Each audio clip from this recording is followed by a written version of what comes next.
తీసుకుందాం.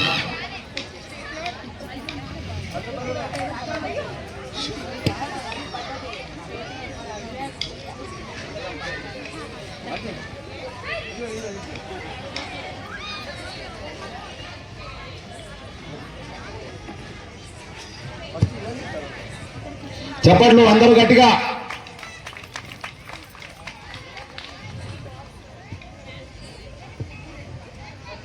శరణ్య గారు, మీరు ఇక్కడికి వచ్చి మా గణనాథుల సేవలో మమ్మల్ని అలరింపజేసినందుకు శరణ్య గారికి ధన్యవాదాలు. శరణ్య గారు చాలా ధన్యవాదాలు.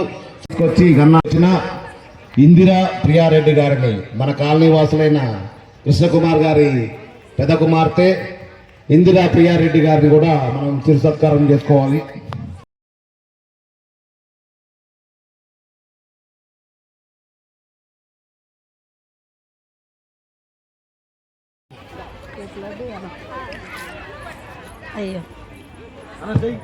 భక్తులకు కాలనీవాసులకు 8వ రోజు నాడు మన గణనాథుడు